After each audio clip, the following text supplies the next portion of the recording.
Give y'all a little history on the streets of Chicago.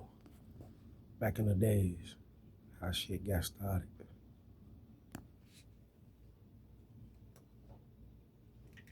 Getting serious. There were 8 disciples shot on that corner in that year. On this corner here, 65th and Woodland. This was the Gaza Strip, and This was the Gaza Strip? this was the Gaza Which Strip. meant what? To the west was the disciples, to the east was Rangers that flew into the Keystone Nation. And the disciples would come over here, challenge the Rangers, and 8 of them got killed on the corner where those challenges took place. Right. Of where persons were dragged out of their house, one out into the alley, made him beg for his life, and killed him in cold blood. August 8th, 1964, Chicago police arrest 63 Blackstone Rangers in Mount Carmel High School, the corner of 64th and Harper. They had been planning to attack the disciples at the Bud Milliken Parade, which is a huge parade in Chicago. It's the second largest parade in the United States after the oh-so-famous Rose Bowl. July 28, 1966, more than 350 disciples assemble at a YMCA. September 14th, 1966, Chicago police arrest 122 kids, 13 to 18, from 2 different churches. The disciples were in one church grouping up, and the Blackstone Rangers were in another church grouping up, preparing for a massive gang war. Dozens were charged with conspiracy to commit assault and disorderly conduct. This gang activity in Chicago was very serious by the mid-60s, much before it was going on in, say, LA. I think that it is. Now see, they wasn't fucking around back in the day. How they playing now, this ain't shit compared to where they used to be. Even back when I was coming up in the 90s, 80s. It was not to be played with. Let me give y'all some more content. Israeli society that is killing black people. I think John believed that the Stones had some function beyond being a gang. I constantly asked the questions, well, fine, but what about the killings? That was the constant question we had. We never got to a point where the violence stopped. The disciples were getting into other stuff too, sometimes. And Booking.com has all kinds of stays because some want a house in the desert. Others do not. Find exactly what you're booking for.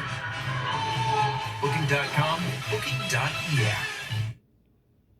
Protected by state law, this is an easy way to leave $40,000 for your loved ones. A regional Now, the young disciples were shooting moves on the street as well. Sometime in 1965 or 66, a couple of their members won a gas station and a dice game on 63rd and Normal.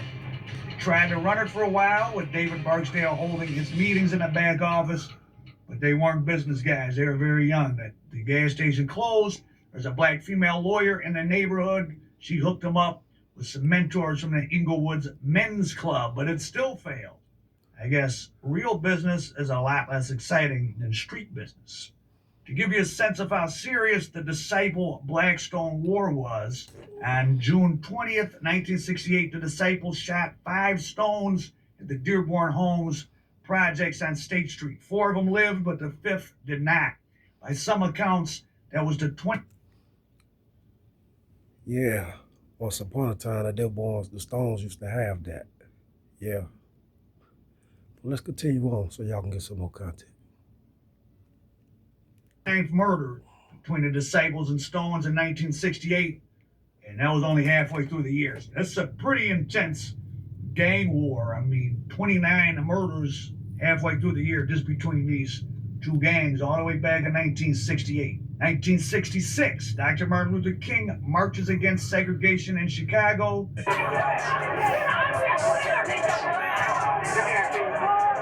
I've been in many demonstrations all across the South. But I can say that I have never seen, even in Mississippi and Alabama, mob as hostile and as hate-filled as I've seen here in Chicago. The disciples provided some of the security. Now, as you can see, King telling you that it was way worse up here than it was in the South. Yeah. It's always been Iraq, you ask me. But let's continue on. Let's get some more content going. For Dr. King, but after being pelted with rocks and bottles by racist whites in Cicero, a Chicago suburb, Barksdale's crew told Dr. King that they wasn't going to turn the other cheek in the future. They were going to hit back. Needless to say, their time with King's nonviolence movement then came to an end. But King also left Chicago. It was one of the few places he was considered himself to have failed. He was run out of Chicago without having accomplished much by white antipathy to what he was trying to do.